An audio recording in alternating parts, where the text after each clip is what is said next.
पिंड पदावरी दिला पुली करी, माझे झाले गयावर्जन, फिटले पितराचे ऋण. प्रस्तुत प्राप्त प्रसंगी श्रीमान श्रीयुत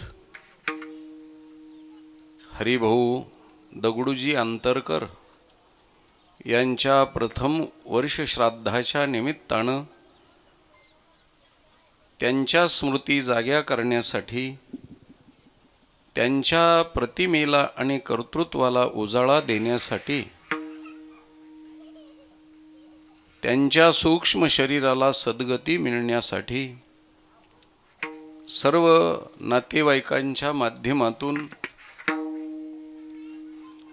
प्रभू परमात्म्याच्या चरणकमलावरती आपल्याला श्रद्धांजली, सुमनांजली, पुष्पांजली, कुसुमांजली, प्रेमांजली, आदरांजली व्हायची आहे, तिलांजली, जलांजली व्हायची आहे आणि शेवटची त्यांची बोळवण करायची आहे, पाठवणी करायची आहे.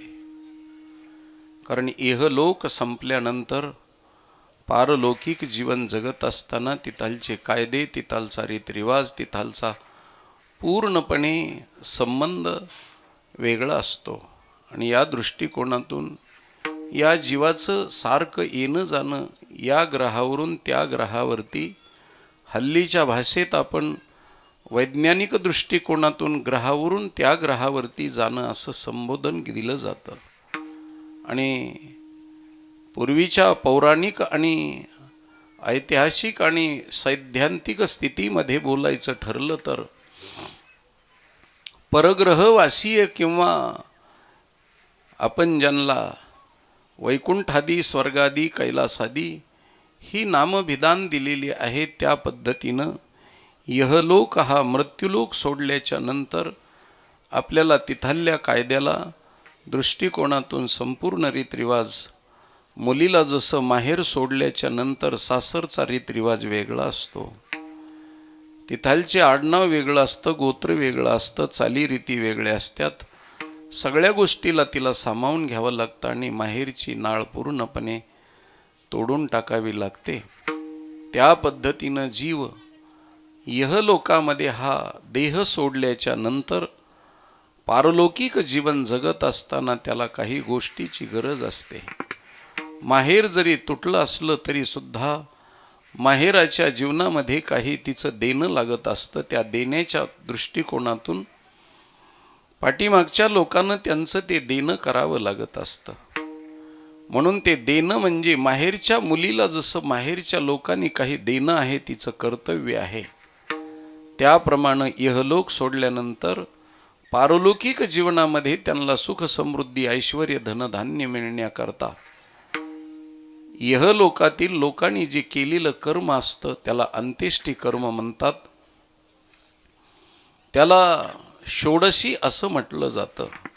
आणि त्या पद्धतीनं पाठीमागं राहिलेल्या पुत्रांनी, स्थूल शरीराचे नातेवाईक आहेत, त्या नातेवाईकांनी त्यांना जी जलांजली, तिलांजली द्यायची आहे आणि इहलोकातल्या कुळाचा संबंध तोडून, जसं मुलगी ब्राह्मणाच्या साक्षीनं, अग्नीच्या साक्षीनं, समाजाच्या साक्षीनं पूर्णपणे सुटकासुटकी करून जसं इकडचं गोत्र तोडलं जातं आणि तिकडचं गोत्र त्या ठिकाणी जोडलं जातं, त्या पद्धतीनं वर्ष श्राद्धाच्या निमित्तानं शेवटची बोळवण करून इहलोकातलं हे गोत्र समाप्त करायचं आहे आणि परमेश्वराशी संलग्न होऊन तिथालच्या नात्याशी संबंध जोडायचा आहे.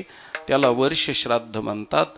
आमच्या साधू संतांच्या भाषेत जर बोलायचं ठरलं तर सकळ हे तुम्ही बोळवण करा, सकळ ही माझी बोळवण करा, सकळ ही माझी, सकळ ही माझी बोळवण करा, सकळ ही माझी बोळवण करा, सकळ ही माझी, सकळ ही माझी बोळवण करा, सकळ ही माझी बोलवन करा सकळ ही माझी माझे बोलवन करा सकळ हे माझे बोलवन करा सकळ हे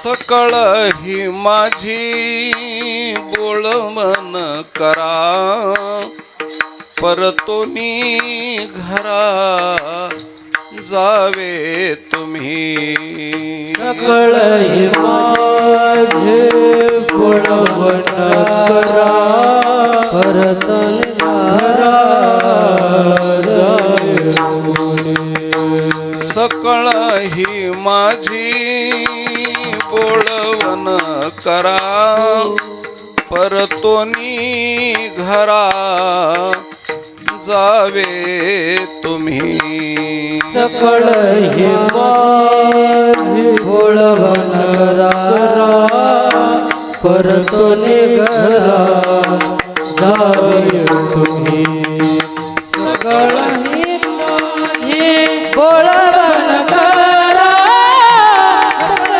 माझे बोलवन करा सकळ ही माझी बोलवन करा सकळ ही माझे बोलवन करा सकळ ही माझी बोलवन करा सकळ ही माझी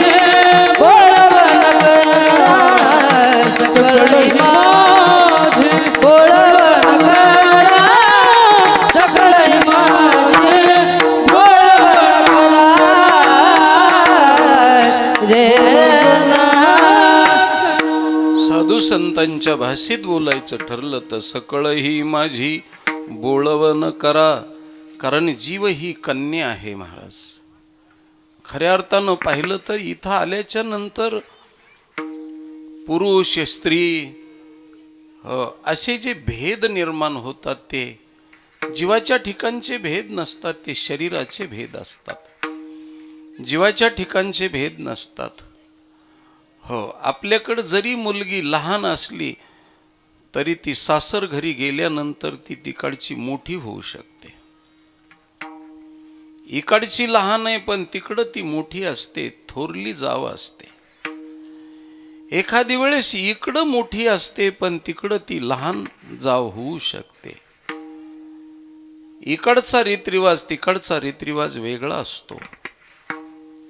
पण ही जीवरूपी कन्या आहे आणि या जीवरूपी कन्येला एके दिवशी नांदायला जावं लागतं. कारण मुलीच्या जीवनामध्ये कितीही सुंदर असली तरी नांदायला जावं लागतं. कितीही कुरूप असली तरी नांदायला जावं लागतं. कितीही मायबापाची आवडती असली तरी नांदायला जावं लागतं. किती बी एकुलती एक असली आणि तिच्याशिवाय घरात दुसरं कुणीच नसलं तरी नांदायला जावं लागतं. तसं जीवरूपी कन्येला इहलोक सोडावा लागतो आणि इहलोक सोडणं म्हणजे मृत्यू आहे. जसं मुलीला नांदायला जाणं म्हणजे माहेरच्या दृष्टिकोनातून तिचा मृत्यू होतो आणि तिचं सुतक तोडलं जातं. आता मायबाप मेले तरी मुलीला सुतक पडत नाही. तसं गेलेला जीव आणि जीवरूपी कन्या गेल्यानंतर तिचा इहलोकामध्ये संबंध राहत नसतो. म्हणून हे मुलीचं नातं आणि मेलेल्याची क्रिया आणि लग्न झालेल्या मुलीच्या बाबतीमध्ये या दोन क्रिया सारख्या आहेत महाराज.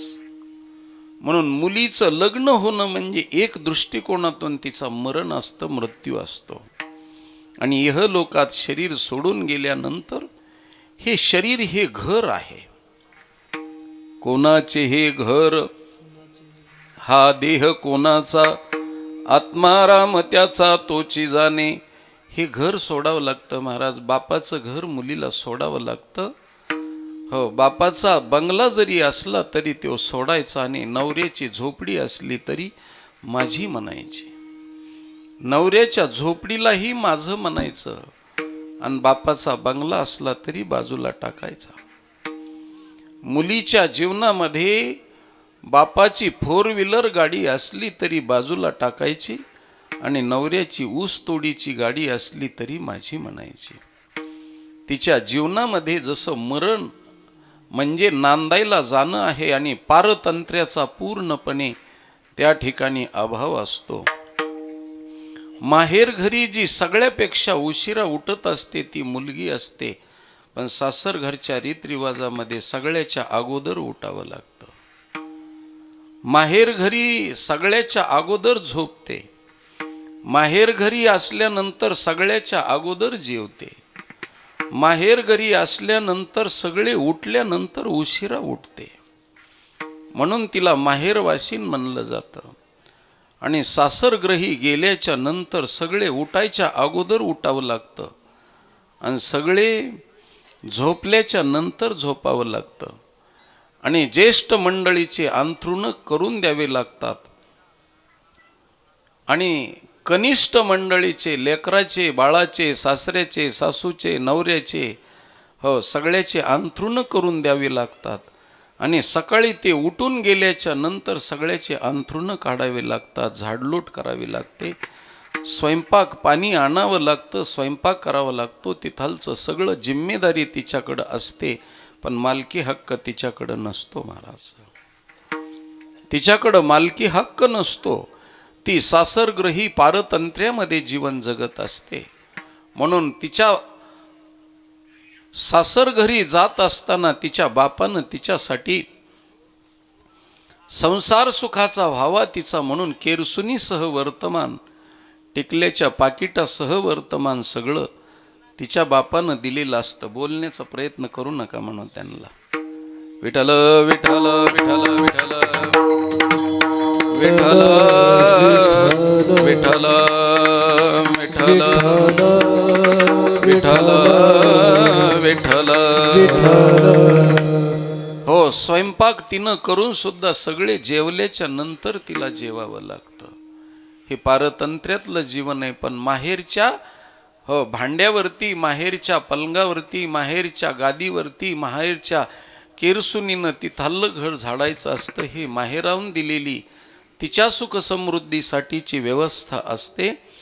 तसं स्थूल शरीराचे, सूक्ष्म शरीराचे, कारण शरीराचे, महाकारण शरीराचे नातेवाईक इकडून सगळे देत असतात. म्हणून महाराज बाकीच्याही नातेवाईकांनी त्या ठिकाणी आहेर आणायचा मुलीला, आणि आहेरानं तिला सुशोभित करायचं असतं. त्या पद्धतीनं मुलीच्या जीवनामध्ये जसं तिला मरण आहे म्हणजे माहेर सोडणं आहे, त्या पद्धतीनं इहलोकातून जीव हा पारलौकिक जीवनामध्ये पारतंत्र्यात जातो. त्यावेळेस स्थूल शरीराच्या नातेवाईकांनी हे सगळं कर्म करायचं असतं. जसं मुलीसाठी बाप करतो तसं आता बाप मेल्यानंतर मुलानं आणि मुलीनं आपली कन्या आहे असं समजून चालायचं असतं. जीवनामध्ये हे नातं बदलत असतं महाराज. बालपणामध्ये मुलगा बाप असतो, आपला मुलगा मुलगा असतो आणि बाप बाप असतो. पण वृद्धाप काळामध्ये मुलगा बाप होत असतो. कारण पुढं वृद्धाप काळामध्ये मुलाच्या आज्ञेमध्ये बापानं राहायचं असतं. बालपणामध्ये बापानं मुलाचे लाडकोड करायचे असतात आणि म्हातारपणामध्ये मुलानं बापाचे लाडकोड करायचे असतात. म्हणून हे नातं बदलतं महाराज. मुलाचं आणि बापाचं नातं हे मुलाचं आणि बापाचं राहत नाही कर्तृत्वाच्या दृष्टिकोनातून. म्हणून ज्यांच्या जीवनामध्ये मुलगा बापाचा बाप होतो आणि बापाचे सगळे लळे पुरवतो, जसं मुलांनी बापानी किंवा आईनं बाळाला आंघोळ घालावी आणि कपडे नेसवावे, त्या पद्धतीनं पुढच्या कारकिर्दीमध्ये मुलानं बापाला आंघोळ घालावी. मुलानं किंवा मुलीनं आईला आंघोळ घालावी आणि त्या आईला जसं लहानपणामध्ये तिनं विंचरलेलं असतं त्याचं दामदुपटीनं व्याजानं आईला कधी कधी म्हणून नांदायला गेलेली मुलगी असते ती 8-10 दिवसानं 15 दिवसानं आईला नाहू घालण्यासाठी येत असते आणि विंचरण्यासाठी येत असते. हे नातं असतं. त्या पद्धतीनं जे खाऊ घातलेलं आहे त्याचं खाऊ घातलेल्याचं व्याजासगट वर्तमान तिला पदरामध्ये सिदोरीच्या रूपानं बांधून देणं म्हणजे हे जीवनामध्ये जसं आहे त्या पद्धतीनं हे अंत्येष्टी कर्मामध्ये मुलानं बापासाठी जे कर्तव्य करायचं असतं त्याला पिंडदान म्हणतात, त्याला श्राद्ध म्हणतात, त्याला तिलांजली म्हणतात, त्याला श्रद्धांजली म्हणतात. विठ्ठल विठ्ठल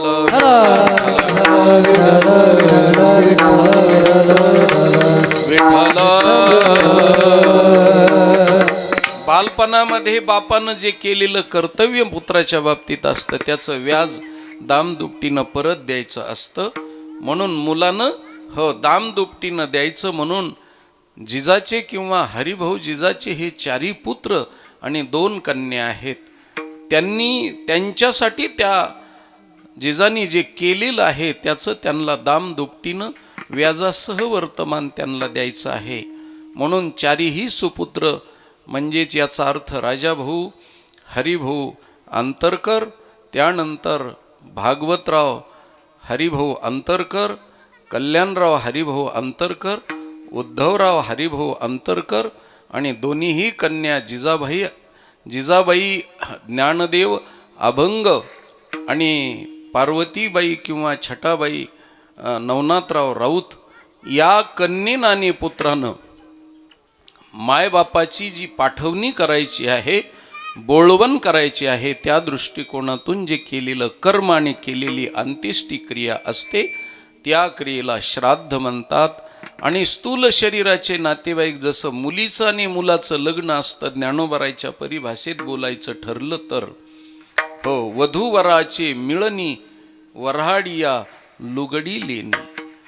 हे सगळं लग्नासारखा कार्यक्रम असतो. म्हणून वऱ्हाडिया लुगडी लेणी जसं वधूवराचं मिलन असतं, पण जसे वऱ्हाडी तिकडून महाराज आहेर आणतात इकडून पुन्हा अजून काही पाहुण्यांना आहेर केले जातात आणि त्यांच्या पदरामध्ये वऱ्हाड्याच्या बांधून दिलं जातं, तसं स्थूल शरीराचे जे बाकीचे नातेवाईक असतात, नातू नाती पंतू व्याही जावाई, सगळ्या जणांना त्या पद्धतीनं त्यांच्यासाठी आहेर आणायचा आणि मग ह्यांनी सुद्धा बाहेरच्या लोकाला आहेर करायचा. म्हणून हे एक प्रकारचं लग्न असतं. याला जीवाचं लग्न म्हणतात महाराज. या कुडीबरोबर जे लग्न झालेलं असतं, या देहाबरोबर लग्न झालेलं असतं ते सोडून द्यायचं आणि सूक्ष्म शरीराबरोबर लग्न लावायचं असतं महाराज. हरे रंग्री पद्मे मनश्चेन लग्नम ततकिम ततकिम ततकिम ततकिम.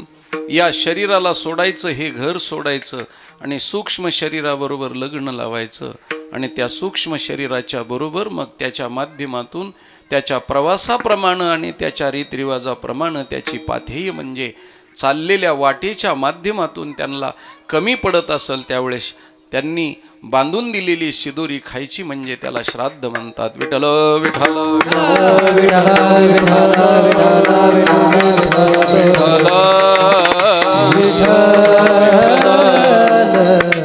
म्हणून तर आमचे जगद्गुरु तुकोबाराय महाराज वैकुंठाला जात असताना ते म्हणतात, मी माझ्या माहेराला चालले. आपुला माहेरा जाईन मी आता, आपुला माहेरा जाईन मी आपुला माहेरा जाईन मी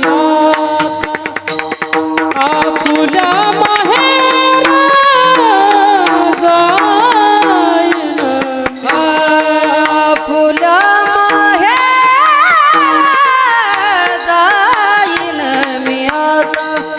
आपुला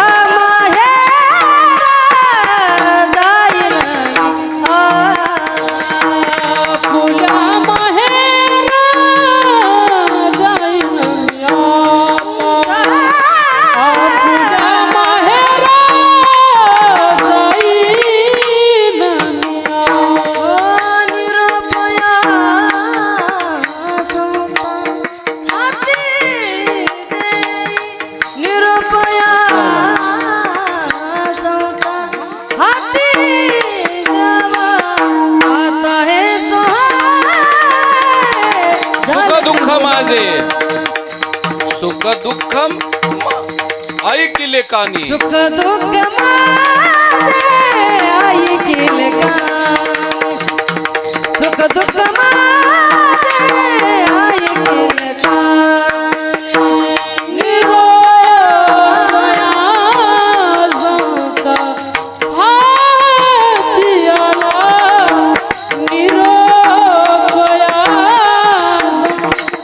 हाती आला, सुख दुःख माझे ऐकिले कानी, सुख दुःख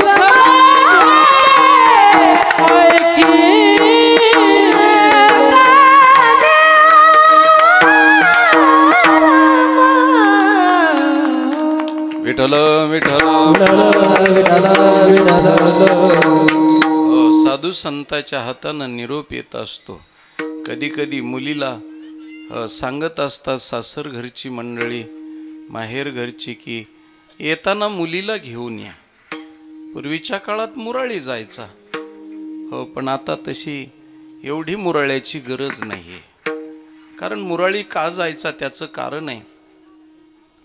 मुलीचं लग्न 5 वर्षाची, 7 वर्षाची, 8 वर्षाची असताना व्हायचं.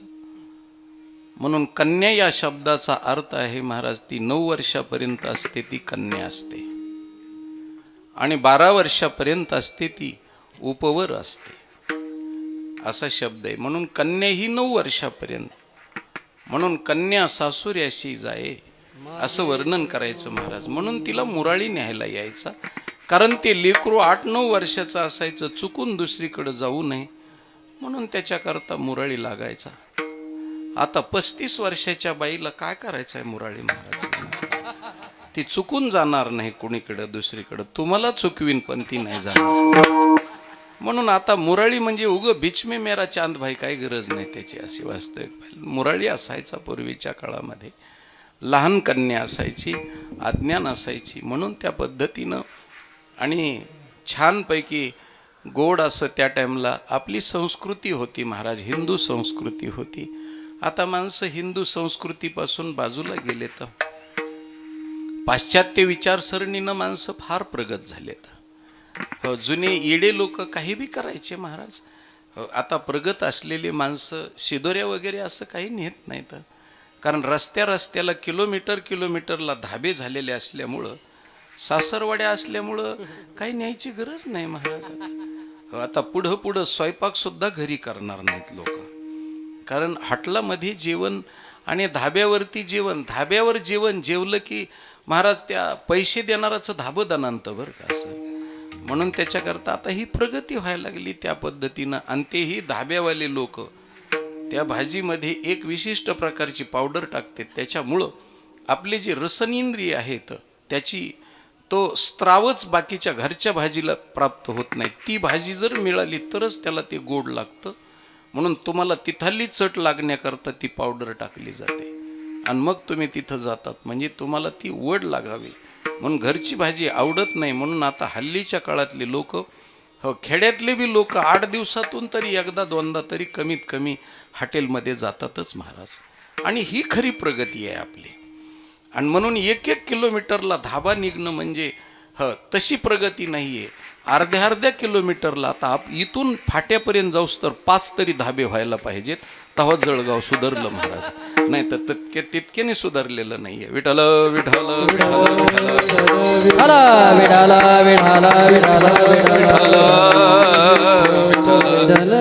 म्हणून संस्कृती असायची ती अशी शिदोरी वगैरे बांधून द्यायची, मुरळी न्यायला यायचा. 1 वर्षापूर्वी जिजाला आलान मुरळी घेऊन गेला महाराज. आणि त्या जीवरूपी कन्येला 1 वर्षापूर्वी मुरळी आला, त्या मुरळ्यानं घेऊन गेला महाराज.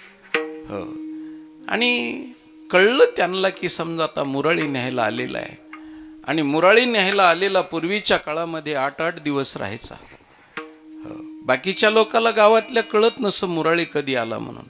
पण मारुतीच्या पाराच्या जवळ मुलीला वाटं लावायला लागल्याच्या नंतर, रडपड सुरू झाल्याच्या नंतर लोक विचारायचे काय भानगड आहे.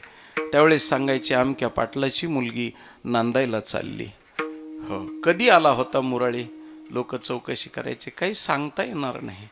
मग माहितीवाल्या लोकाला विचारलं की ते सांगायचे 8 दिवसापूर्वीच मुराळी आलेला होता. तसं जिजाचा मुराळी जिजाला घेऊन गेला महाराज. पण असं समजायचं नाही की तुमचा आमचा मुराळी आला नाही, येऊन बसलेला आहे. फक्त ज्या दिवशी खांद्यावर चौघाच्या जायचंय त्या दिवशी रडपड सुरू झाल्याच्या नंतर हे शेवटचं वाटं लावून आहे. पण मुराळी मात्र नक्की आलेला आहे. आणि जिजालाच आला असं काही नाही. आजा गेला, पंजा गेला, बाप गेला, हे सगळे लोक जाणार आहेत महाराज. एकदा गेलेले पुन्हा पुनरपी परत येणार नाही. पुढे गेले ते निधाई झाले. हो, ते गेले ते गेले. हो, आपणही जाणारे आहोत. पण काय करावं माणसं, आपल्याला आपण जाणारे आहोत हे कळत नाही महाराज. आपण इथले पाहुणे आहोत हे कळत नाही. मी जसं जळगावचा पाहुणा आहे, 2 दिवस राहणारा, 1 दिवस रात्री आलो, मुक्काम केला, सकाळी आता पुन्हा माझ्या वडीनं मी माझ्या कार्याला जाणार आहे. मी जसा 1 दिवसाचा पाहुणा आहे तसं इथं राहणारे बी हो, कुणी 60 वर्षाचे, कुणी 70 वर्षाचे, पण पाहुणेच आहेत महाराज. पाहुणेच आहेत. असं समजायचं नाही की इथालचे आम्ही मालक आहोत. मालक नाहीत महाराज तुम्ही. कारण ती जमीन, घर, हो, ती जमीन सांगते असे तुझ्यासारखे मालक खूप वाट लावलेले आहेत मी. हो, एसटीच्या सीटावर किती बसले, काय करायचं त्या एसटीच्या सीटाला कुणाचा मोह धारण करून. हो, म्हणून गेलेल्यासाठी ती एसटीचं सीट रडत नाही आणि आलेल्यासाठी स्वागत करत नाही. तसं जमीन 7-12 ज्याच्या नावाने आला त्याच्यासाठी जमीन आनंदानं म्हणत नाही की आमक्या हो राव राव राव तुम्ही आलात, बरं झालं, नाहीतर मला कोणी वालीच नव्हता, असं कधी म्हणत नाही महाराज. ती म्हणते तुझ्यासारखे असे लाखांनी वाटं लावलेले आहेत, बघ तुझं तू. अशा पद्धतीनं जीवनामध्ये महाराज आपणही जाणारे आहोत. जातस्य हि ध्रुवो मृत्युर ध्रुवं जन्म मृतस्य च तस्मात् परिहार्यार्थे न त्वं शोचितुमर्हसि उपजेते नासे नासिलेते पुनरपि दिशे हे घटिका यंत्र जैसे परिभ्रमेगा. हो, 12वरचा काटा 6वर येतो. ती पुन्हा परत 12वर जाण्यासाठी, 12वरून खाली का घसरतो, 6वर येण्यासाठी. 12 म्हणजे जन्म आहे आणि 6 म्हणजे मृत्यू आहे. म्हणून मृत्यूकडं जन्माकडं, जन्माकडून मृत्यूकडं हे रहाट गाडगं सारखं सतत. घटिका यंत्र म्हणजे घडीचा काटा जसा फिरत राहतो तसं जन्म मरण हे सारखं फिरत. उपजल पिंडा मरण सांगते, उपजल पिंडा मरण सांगते, मरती उपजती सवेचेते, मरत उपजती सवेचेते. उपजल पिंडा मरण सांगते, उपजल पिंडा मरण सांगते, मरती उपजती सवेचेते. हो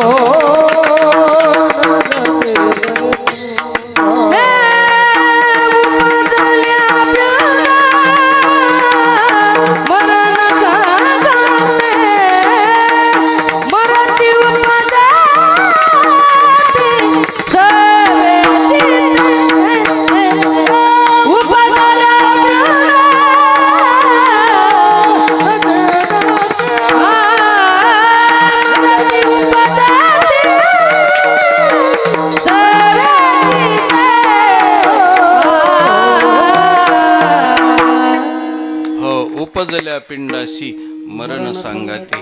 फार छान प्रमाण दिलं महाराजांनी. हो, उपजलेल्या पिंडाला मरण आपण बरोबर घेऊन आलेत महाराज. कारण मुलगी सासर घरी जाऊ नाही तर माहेर घरी जाऊ.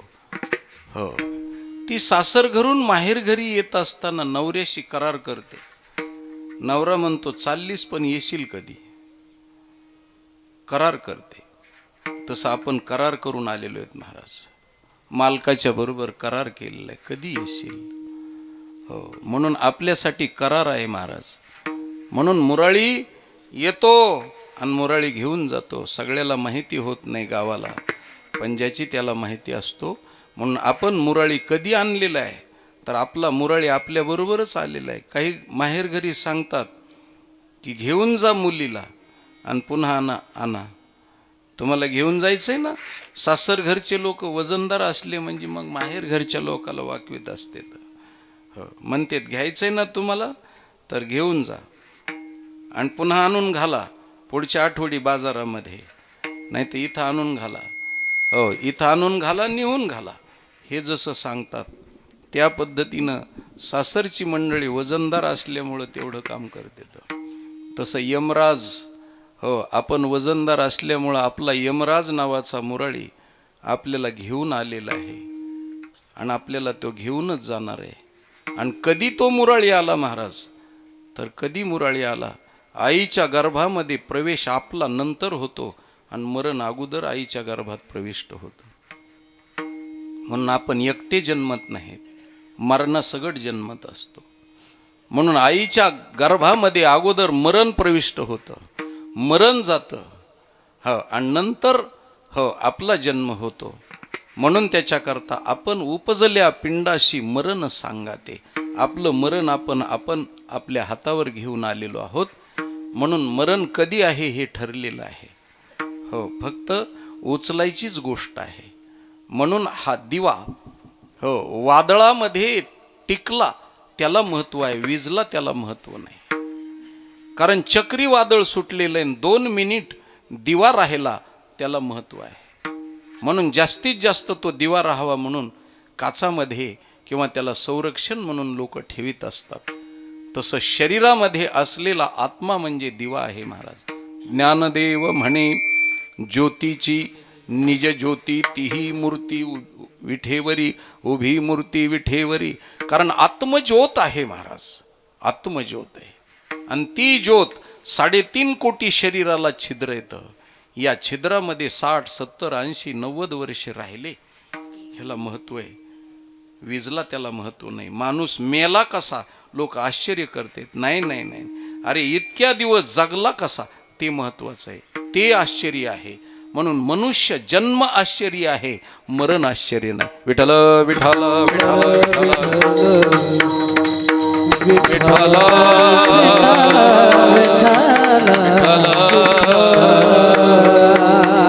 हो मरणाचं आश्चर्य नाही महाराज. मरण तर हा स्वभाव आहे माणसाच्या जीवनातला.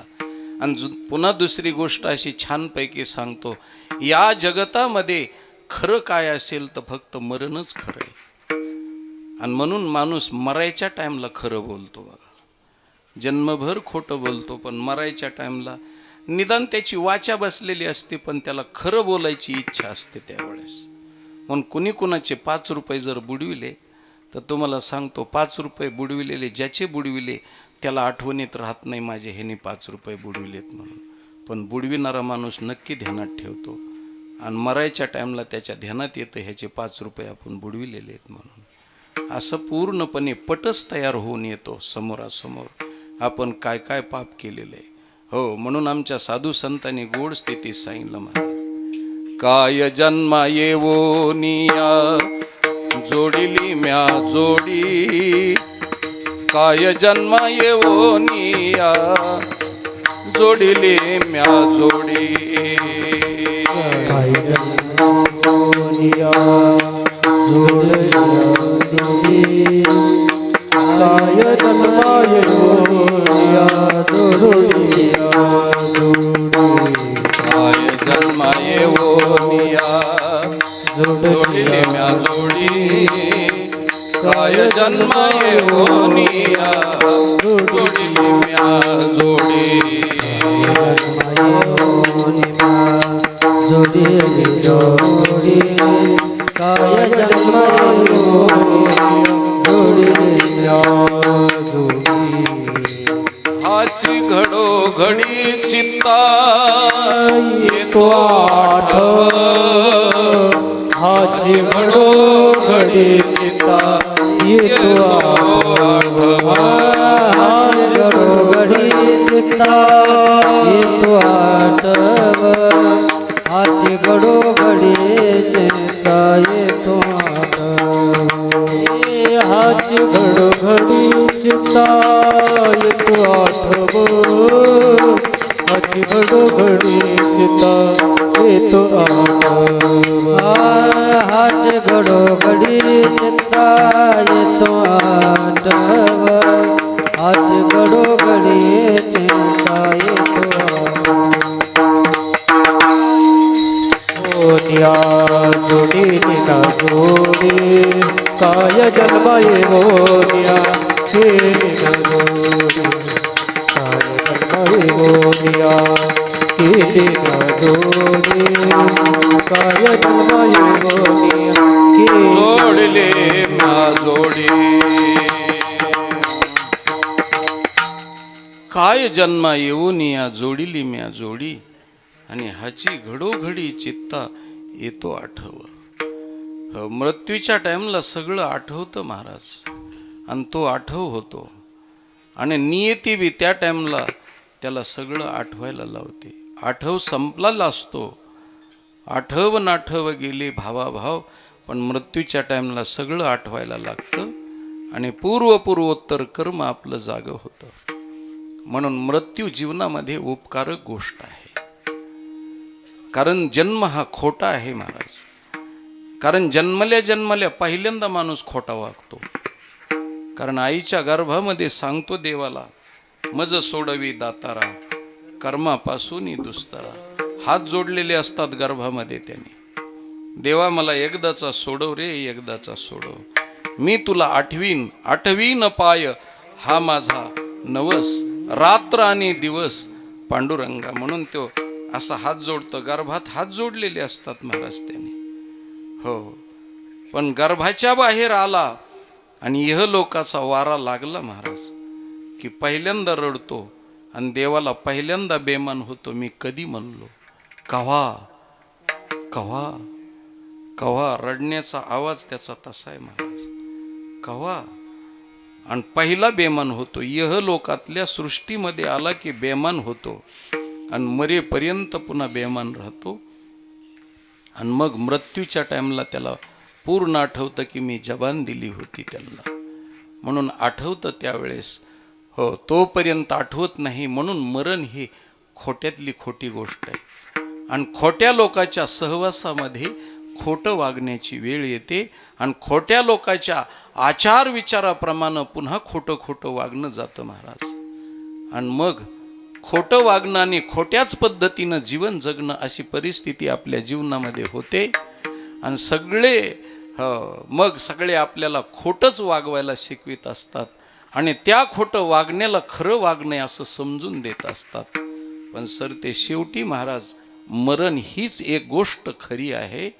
कारण तिथून पुढं अजिबात खोटं वागणं चालत नाही आणि तिथं वशिला बी चालत नाही.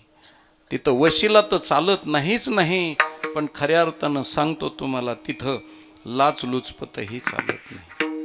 हो, तिथं लाचलुचपतही चालत नाही. म्हणून रंक होती राजे यमाची ये घरी आणि आचरणे बरी नाही. म्हणून इथालचे जितके लबाडातले लबाड लोक असतील आणि मोठ्यातले मोठे लोक असतील, जेवढे लबाड असतील तेवढे लबाड लोक यमाच्या दरबारामध्ये रंक होतात महाराज. म्हणून रंक होती राजे, इथालचे राजे पण तिथे रंक होतात. रंक होती राजे यमाची ये घरी आणि जन्मभर आचरणे बरी नाही. म्हणून आचार शुद्ध नव्हता, म्हणून त्या ठिकाणी ते महाराज वागतात आणि वाकवलं जातं. आणि मग यमाचे यमदंड बैसतील माथा आणि तेथे तुझं आता कोण सोडवणार आहे बाबा. म्हणून त्याच्याकरता आपल्या जीवनामध्ये खरी आठवण व्हावी, ती पांडुरंगाची आठवण व्हावी, आत्मस्वरूपाची आठवण व्हावी, मी कोण आहे याची आठवण व्हावी. आणि अशी जीवनामध्ये ज्यांनी आठवण ठेवली, मायबापाची जी मुलगी आठवण ठेवते ती सासर घरी नीट वागते महाराज. जिला मायबापाची आठवण नाही, जिला बापाची कदर नाही आणि जिला बापाच्या नावाची तिला मर्यादा नाही, ती सासर घरी नीट वागत नसते. म्हणून बापाच्या नावासाठी तिला जीवन जगावं लागत असतं. म्हणून बापाची जिला कदर आहे, नावाची जिला कदर आहे, म्हणून ती बापासाठी जीवन जगते. तसं आपल्याला जन्मभर जीवन कशासाठी जगायचंय महाराज, तर फक्त आपल्या बापाचं नाव मोठं करण्यासाठी. म्हणून आपण या ठिकाणी आलेलो आहोत. या ठिकाणी सासरग्रही माहेरग्रही आलेलो आहोत. पाहुणे म्हणून आलेलो आहोत, आपण इथालचे मालक नाहीत महाराज. याची ध्यान, याची जाण आणि याची आठवण ठेवली म्हणजे माणसाच्या जीवनामध्ये उन्मत्तपणा प्राप्त होत नाही. विठ्ठल विठ्ठल विठ्ठल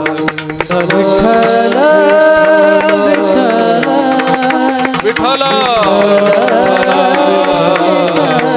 विठ्ठल.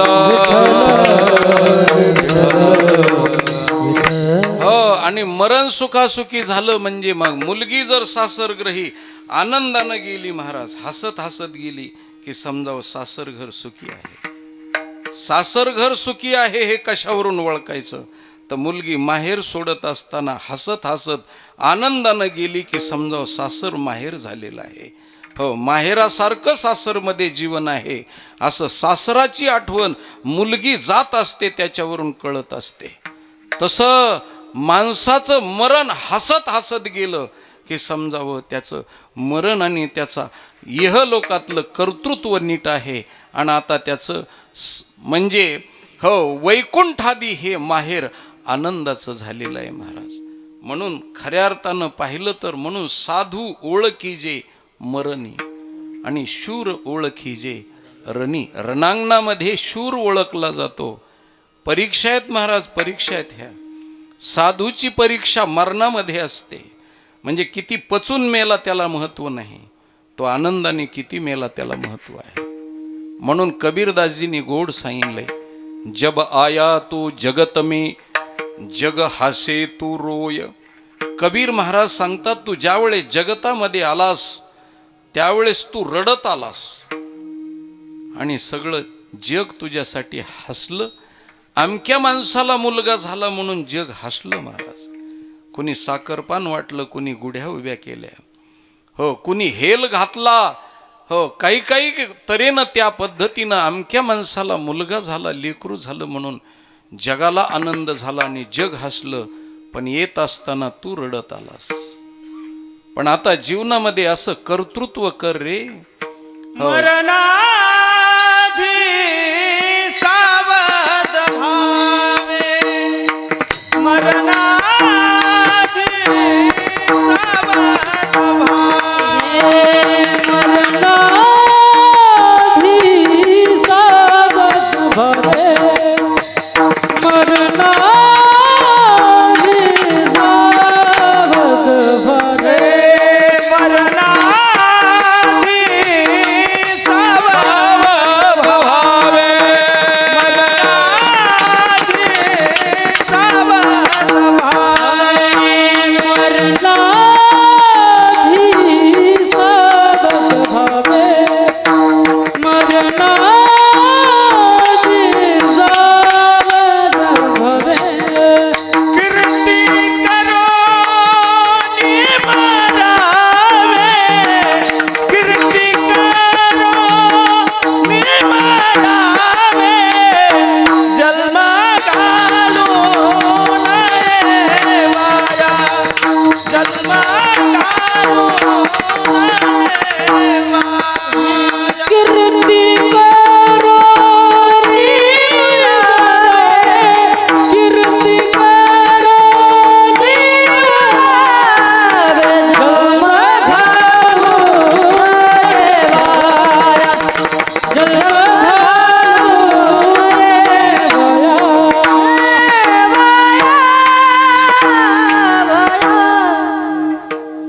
तुका म्हणे एका मरणेची सरे, कामनी कामरणे का म्हणे एका मरणेची सरे, कामरणे उत्तमची उरे कीर्ती मागे. उत्तमचे उर कीर्तिमागे, उत्तमचे उर कीर्तिमागे. हो, एका मरणानं संपूत नाही महाराज. उत्तमची उरे कीर्ती मागे. यह लोकात मिळवायचं काय? तर कीर्ती पाठीमागं उरावी, एवढंच मिळवायचं आहे. म्हणून मी कबीर महाराजाचा दोहा तुम्हाला सांगत होतो की जब आया तू जगत में जग हसे तू रोय. जगतात आलास त्यावेळेस तू रडत आलास आणि लोक हसले. पण अब ऐसी करणी कीजिए, हो तू हसे जग रोय. आता तू हसत मृत्यूच्या दारामध्ये जावं आणि लोकांनी तुझ्यासाठी रडावं. नुसत्या नातेवाईकांना रडण्यामध्ये महत्व नाही महाराज. नातेवाईक रडतील यात नवल नाही, पण पशु पाशवादिकानं सुद्धा ज्याच्या कीर्तीसाठी रडावं. हो, म्हणून जाता जाता मी एकच गोष्ट सांगेल की भगवान बाबा गेल्यानंतर घोडे सुद्धा रडले महाराज. माणसं रडते यात नवल नाही. अरे माणसं तर मोहापोटी रडत असतात, नातेवाईक तर नातेवाईकाच्या अपेक्षेनं रडत असतात. नातेवाईकाच्या डोळ्यामध्ये रडणं येणं म्हणजे ही कर्तृत्वाची गोष्ट नाही, पण पशु पाशवादिकांच्या सुद्धा डोळ्यामध्ये अश्रू गळाले पाहिजे, रडलं पाहिजे. मला तर असं वाटतं की दावणीला बांधलेल्या पशूनं सुद्धा रडावं. इतकं प्रेम त्यांच्यावरती जर कंठापासून आणि जीवापासून केलं आणि जीवश्च कंठश्च त्यांच्यावरती प्रेम केलं तर त्यांना सुद्धा कळतं त्यांना डोकं दिलेलं आहे देवानं. म्हणून जीवनामध्ये लोकांनी आपल्यासाठी डोळ्यातून अश्रू गाळावेत आणि आपण हसत आनंदानं मृत्यूला कवटाळावं. म्हणून प्रवासात जात असताना रडण्याचं काही कारण नाही आहे. म्हणून हा एक प्रकारचा प्रवास आहे आणि त्याच्यामध्ये आनंदानं मरावं आणि सगळ्याला मरायचं आहे महाराज. आणि एवढं खऱ्या अर्थानं पाहिलं तर श्राद्धाला यायचंय ते कशासाठी यायचंय महाराज? हवस म्हणून यायचं नाहीये, किंवा मेलेल्या व्यक्तीच्या घरच्या लोकाला तोंड दाखवायचंय म्हणून यायचं नाहीये, उपस्थिती आहे म्हणून यायचं नाहीये. त्यांनी म्हणू नाही की आमच्या घरातले गेले आणि तुम्ही आले नाहीत. हो, तुमच्या घरच्याही गेल्यानंतर आम्ही येणार नाहीत असा आरोप येऊ नये म्हणून, त्यांचा आपल्यावरती टेपुरा पडू नये म्हणून जायचं नाही महाराज. तर खऱ्या अर्थानं पाहिलं तर एवढ्या गोष्टीसाठी जायचं की ते जसे गेले तसं मला बी जायचं आहे, हा धडा शिकण्यासाठी जायचं आहे. म्हणून स्मशानभूमी मसनवाटा फार मोठी शाळा आहे महाराज. त्या शाळेत धडा शिकायला जायचंय. म्हणून तुम्ही सगळे जिजासाठी आलात, हो तसं तुम्ही जाणारे आहेत यात नवल नाही. मी टकटका बोलणारा मी सुद्धा एके दिवशी जाणार आहे. माझी मला आठवण राहिली पाहिजे की मी जाणार आहे. म्हणून मरणाची कारे नाही आठवण, संचिताचे धन लाभ हेवा. ज्याला देव आवडत नाही त्यांनी मरण आठवावं की मी मरणार आहे. हो, मरण जरी आठवलं तरी पुष्कळ झालं महाराज. हो, देव आठवा नाही आठवा, देवावरून देवाचं काही अडकलेलं नाहीये. सासर घरचे लोक आठवले नाही आठवले मुलीला, नवरा आठवला नाही आठवला तरी हरकत नाही. पण मी सासर घरी कसं नांदावं याच्यासाठी माहेर आणि बाप आठवला म्हणजे मग माहेर घर आणि सासर घर एक होत असतं. विठाल विठाल विठाल विठाल विठाल विठाल.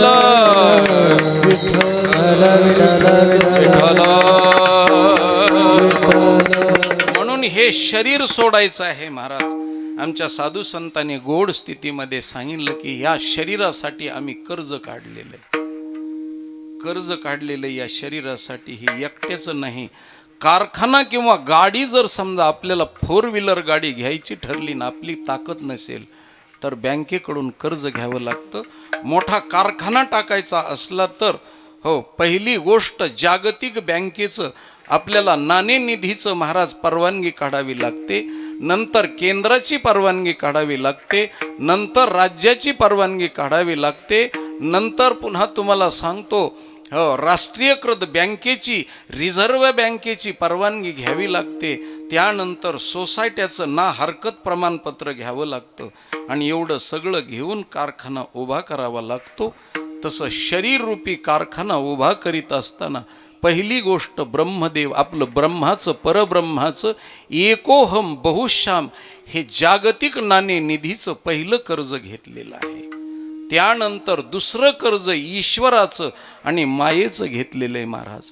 कारण हा देह परमात्म्यानं दिलेला आहे. हो, देवे दिला देह भजना गोमटा, किंवा ईश्वराच्या इच्छेनं देह प्राप्त झालेला आहे. जेने हा जीव दिला दान तयाचे करीन चिंतन, जगजीवन नारायण गाईन गुण तयाचे जेने हा जीव दिला दान. गोड आहे महाराज. दिली इंद्रिय हात पाय कान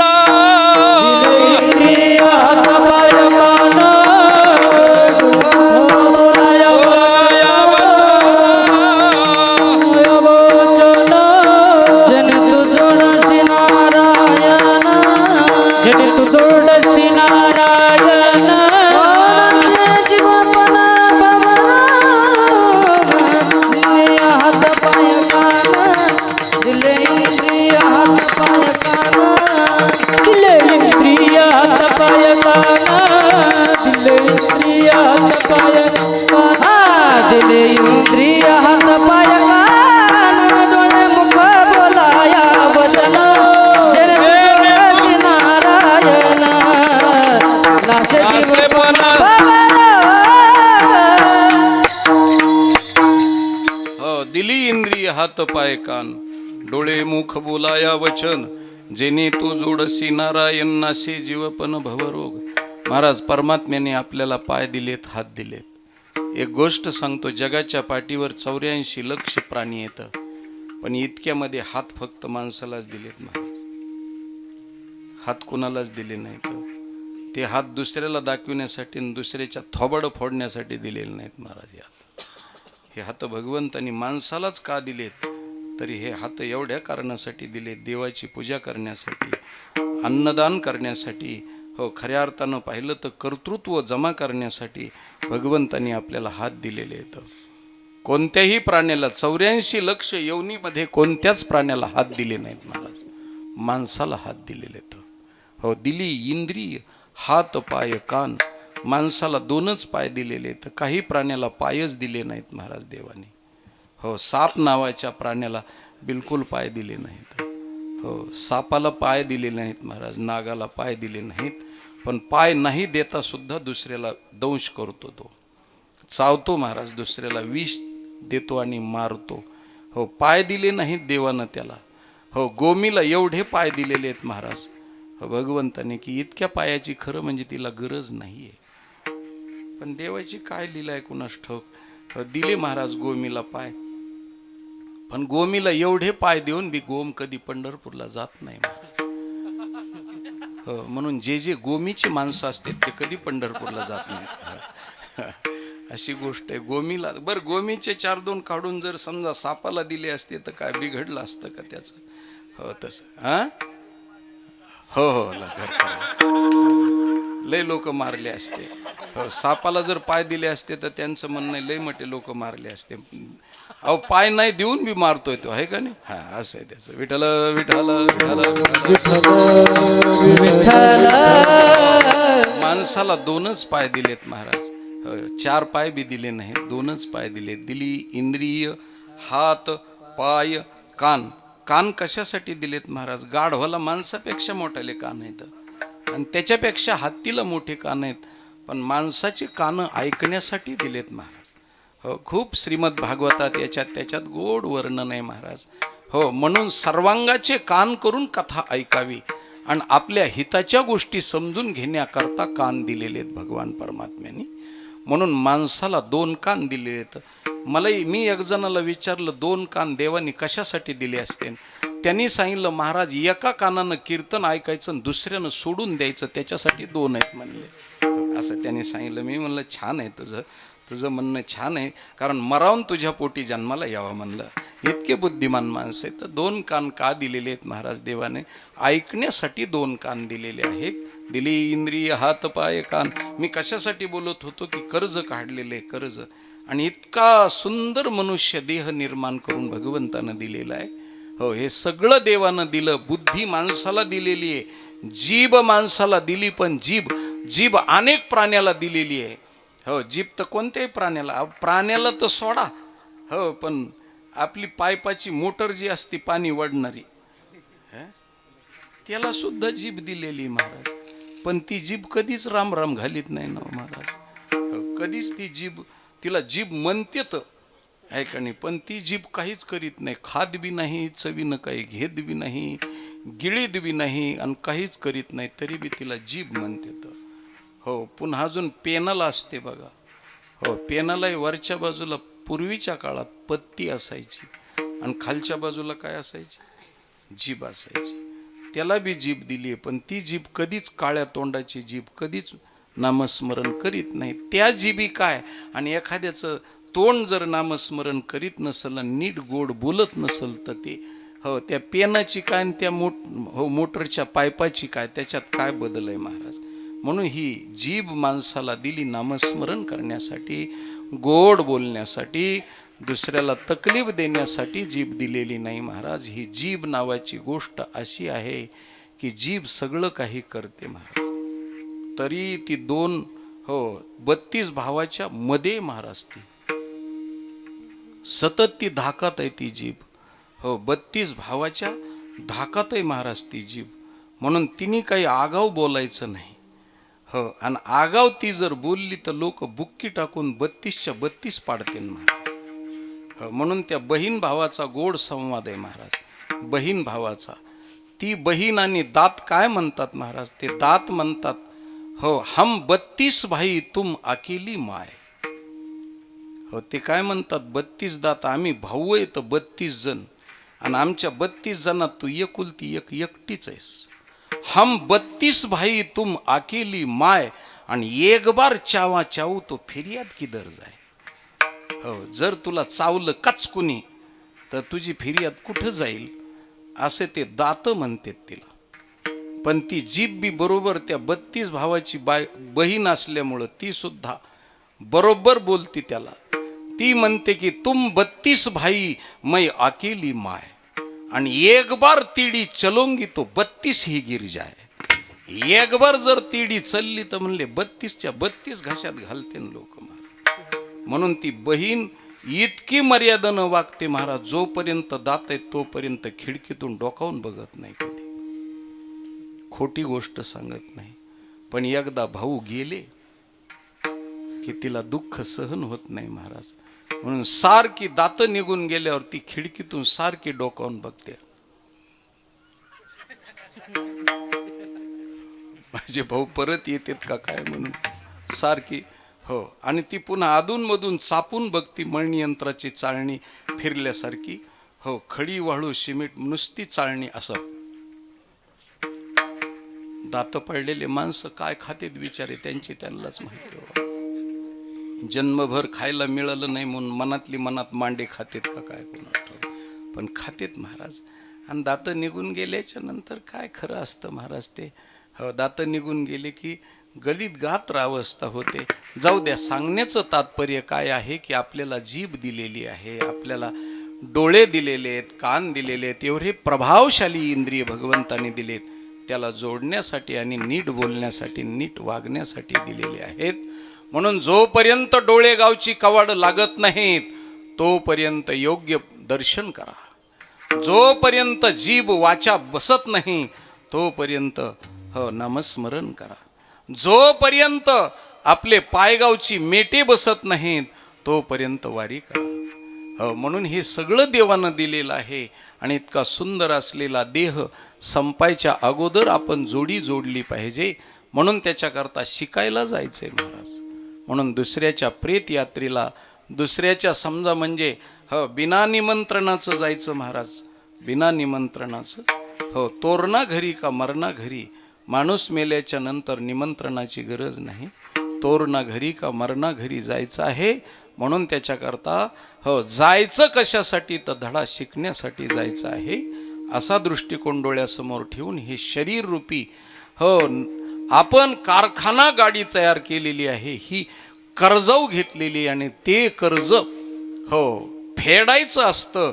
ईश्वराचं कर्ज महाराज भक्तीकडून फेडायचं, ऋषीचं कर्ज अभ्यास करून फेडायचं, संताचं कर्ज नामस्मरण करून फेडायचं. हे सगळ्यांचे कर्ज फेडायचेत राजा हो. आणि आपल्याला नील सर्टिफिकेट घ्यायचंय. त्याच्यापैकी पुत्राचं कर्ज असतं, बापावरती पुत्राचं कर्ज असतं. त्याला योग्य शिक्षण आणि योग्य वळण दिलं म्हणजे मग बापाचं कर्तव्य पार पडतं. मुलीचं कर्तव्य असतं त्या मुलीला योग्य ठिकाणी वर शोधून दिला की बापाचं कर्तव्य आणि बाप मुलीच्या ऋणातून मुक्त होतो महाराज. त्यानंतर पुढची गोष्ट सांगतो. सगळे साधू संताच्या नामस्मरण केल्यानंतर साधू संताचं कर्ज फिटत असतं. ऋषीमुनीचं अभ्यास केल्यानंतर कर्ज फिटत असतं.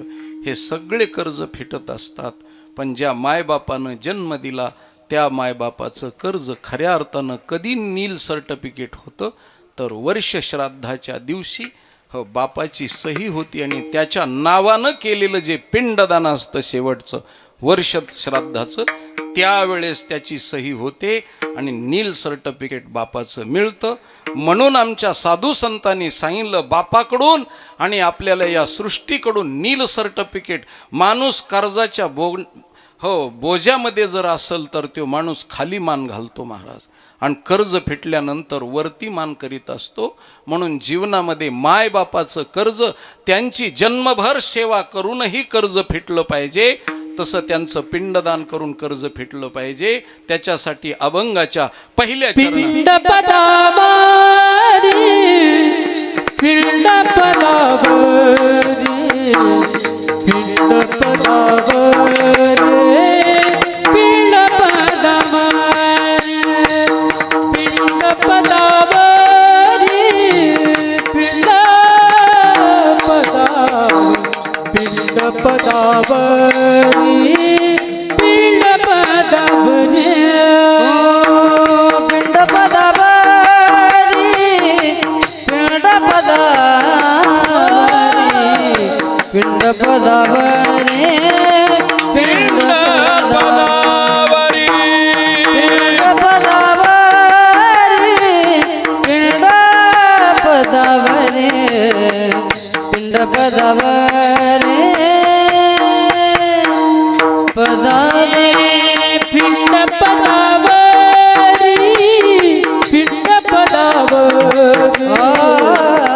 पिंड पदावरी पिंड पदावरी पिंड पदावरी पिंड पदावरी पिंड पदावरी पिंड पदावरी पिंड पदावरी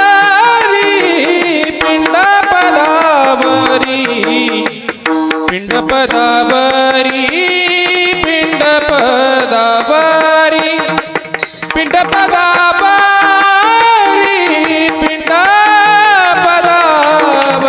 पिंड पदावरी पिंड पदावरी दिला फुले करी दिला फुले करी दिला फुल्या तारी दिला फुलिया तारी दिला फुले करे दिला फुले करे दिला फुलिया तारी दिला फुलिया तारी माझे झाले गयावर माझे झाले गयावर माझे झाले गयावर माझे झाले गयावर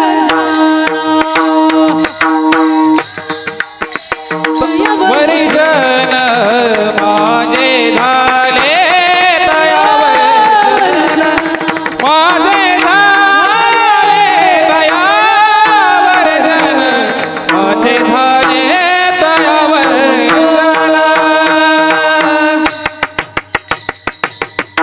विठोबार कुमाई विठोबार कुमाई विठोबार कुमाई विठोबार कुमाई विठोबार कुमाई विठोबार कुमाई विठोबार कुमाई विठोबार कुमाई ज्यांच्या स्मृतिप्रित्यर्थ हा कार्यक्रम आहे खऱ्या अर्थानं पाहिलं तर त्यांच्या पुत्र आणि कन्या यांनी हरिभाऊ दगडूजी अंतरकर यांना पिंडदान केलेलं आहे. आणि आजचं कीर्तन म्हणजे वास्तविक पाहिलं तर मी सुद्धा आज पिंडदान केलेलं आहे. फक्त हे पिंडदान म्हणजे शब्द सुमनानं केलेलं आहे. ही पुष्पांजली मी त्यांना वाहिलेली आहे. तुम्ही सर्व या ठिकाणी नातेवाईक स्थूल शरीराचे, सूक्ष्म शरीराचे, कारण शरीराचे, महाकारण शरीराचे, चारी शरीराचे नातेवाईक या ठिकाणी आलेले आहेत. भजनी मंडळ म्हणजे सूक्ष्म शरीराचे नातेवाईक आहेत. महाराज मंडळी म्हणजे सूक्ष्म शरीराचे नातेवाईक आहेत. कृष्ण भगवान परमात्मा म्हणजे कारण शरीर, संत म्हणजे कारण शरीराचे नातेवाईक आहेत. आणि कृष्ण परमात्मा म्हणजे महाकारण शरीराचे नातेवाईक आहेत. आणि स्थूल शरीराचे त्यांचे जावई व्याही सगळे नातू नाती पंती सगळे या ठिकाणी भावजया आदी करून सगळे जे आलेले आहेत सुना सगळे हे स्थूल शरीराचे नातेवाईक. सगळ्यांच्या वतीनं एकच फक्त पिंडदान करायचं आणि एकच श्रद्धांजली अर्पण करायची आणि ती म्हणजे सर्वांनी पुंडलिका वरदेचा गजर करायचा आणि आजचं पुण्य त्यांच्या पदरामध्ये बांधून देऊन ही शेवटची त्यांची बोलवण आपल्याला करायची आहे. या दृष्टिकोनातून वारकरी संप्रदायामध्ये, हिंदू धर्मामध्ये स्तब्ध उभं राहून कधीही श्रद्धांजली अर्पण केली जात नाही आहे. कारण डोळे झाकूनही श्रद्धांजली अर्पण केली जात नाही. कारण हिंदू धर्म डोळे उघडे ठेवून कर्म करीत असतो, डोळे झाकून कर्म करीत नसतो. हिंदू धर्म डोळे आपलं दिवा विजून कर्म करीत नसतो, दीप प्रज्वलन करून कर्म करीत असतो. म्हणून दिव्याच्या ज्योतीमध्ये, म्हणून जन्मल्यापासून ते मरेपर्यंत अग्नी आपल्याला साक्षी असतो. म्हणून अग्नीच्या साक्षीनं सगळं कर्म केलं जातं. हा दृष्टिकोन डोळ्यासमोर ठेवून हे कर्म अंत्येष्टीचं सगळ्या जणांनी वर हात करून पुंडलिका वरदेचा गजर करायचा आणि जिजाला सगळ्या जणांनी आलेली श्रद्धांजली अर्पण करायची. पुंडलिक वरदा हरी विठ्ठल श्री ज्ञानदेव तुकाराम गोपाल कृष्ण भगवान की जय, ज्ञानेश्वर महाराज की जय, जगद्गुरु तुकाराम महाराज की जय. ज्ञानेश्वर माऊली ज्ञानराज माझ तुका मन माझे, तुका मन माझ,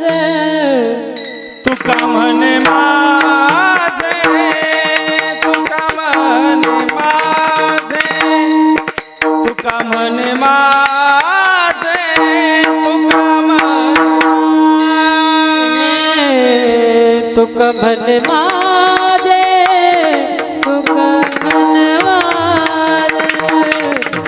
तुका मन माझे, तुका मन माझे, तुका मन माझे,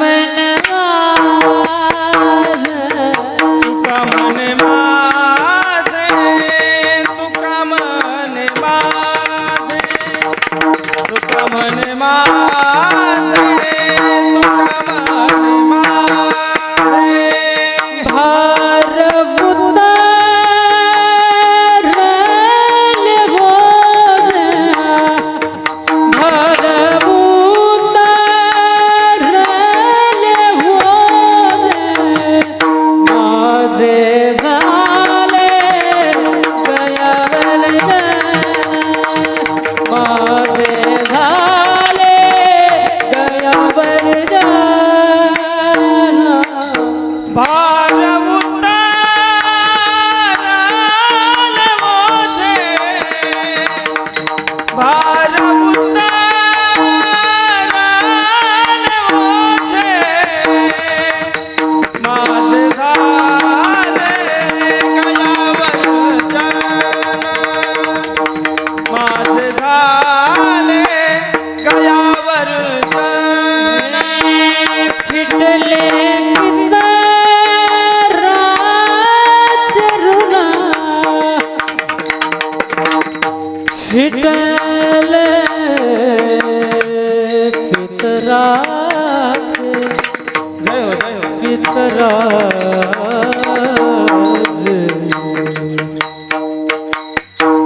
फिटले फिटले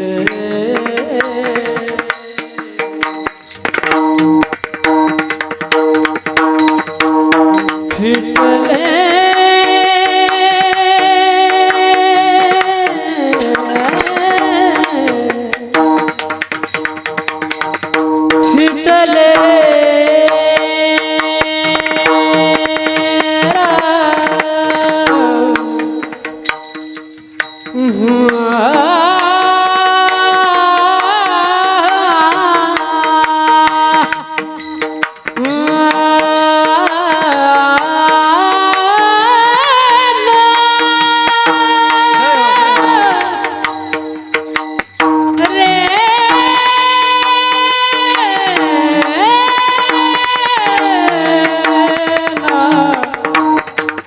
रे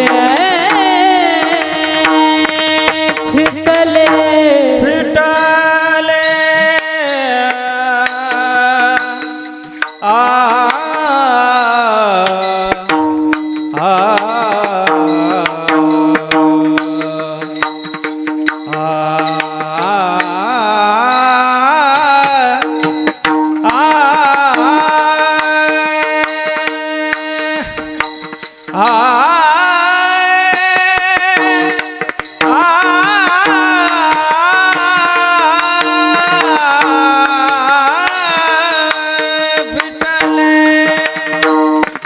फिटले